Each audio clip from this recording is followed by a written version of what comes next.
Brexit and its political implications. We're joined by Zoe Thorogood, the former press secretary for Prime Minister David Cameron. Welcome back to the show. Thank you. We spoke to you a few days earlier, and obviously the result is different. Do you think David Cameron took a huge gamble with this referendum? Do you think he regrets this decision? And just walk us through what you think has been happening the past 24 hours over at 10 Downing Street. I think that David Cameron gave the people the choice. He executed, allowed people to execute their democratic right, which is ultimately to vote on this. He obviously thought it was the right thing to do at the time.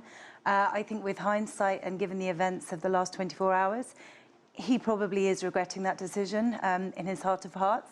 But as he said, the job is bigger than one person, and you have to put the best interests of the country first. The people have spoken. They've spoken decisively. They've taken a very bold step, and he no longer feels that he can represent the people. So I think he's done the right thing. I think he's been very courageous. He did come out, we saw that news conference he held earlier and was very strong in it. Were you surprised by his resignation, or was it inevitable given the outcome of the vote? What do you think is going to happen with him between now and October?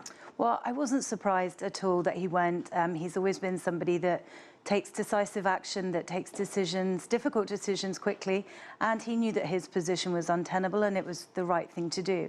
I think the fact that he did so early, British time, was a good thing, because really there's a lot of uncertainty. We're moving into uncharted territory, uncharted waters, and I think this was his attempt to say, look, I'm not going to be the person that can steer this ship anymore.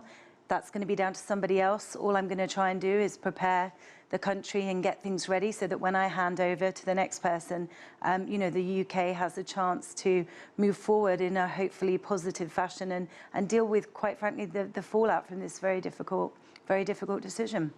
Former London Mayor Boris Johnson, his name has been tossed around. Who do you think will be that next person? Well, I think that Boris is obviously the front runner.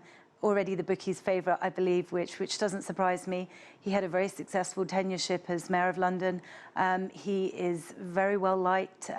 He's popular within his own party. He has grassroots support from the backbench members, which is something that's very important when you want to get on the ballot as they hold a leadership election. Other people like Michael Gove, who were very associated very closely with the Leave campaign, Theresa May. Those are the kinds of names being mentioned. Obviously, the process now has to take over. The 1922 committee will meet, and before the end of July, we will have a short list of people who have been nominated.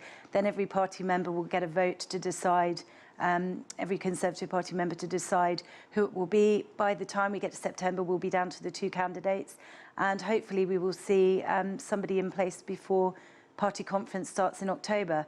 If I was a betting woman, I would put my money on Boris. But as the last 24 hours have shown, a day is a long time in politics, and it's a fickle business, so anything could happen at this point. Very quickly, we have seen the chaos within the EU. You bring unique perspective here. We are seeing Scotland, Wales, Ireland, with their reactions, they voted differently. What would this mean if we saw the UK break up? Could we see that happen? Yes, I think that's a real possibility. And unfortunately, I think that a lot of people that voted to leave will not have understood the consequences of that vote. There will certainly be people who voted to leave that do not want to see the breakup of the United Kingdom. Nicola Sturgeon from the Scottish National Party has already said she wants another Scottish independence vote. I mean, that was within a couple of hours. You could see the same in Northern Ireland. There was even mention somewhere today that London could possibly want to hold an independence vote. I mean, really, the situation is completely unprecedented, and I think that the United Kingdom, unfortunately, may not be the United Kingdom for very much longer, and that makes me incredibly sad. All right, Zoe Thorogood, we appreciate your unique perspective. Thank you so much for joining us here. Thank you.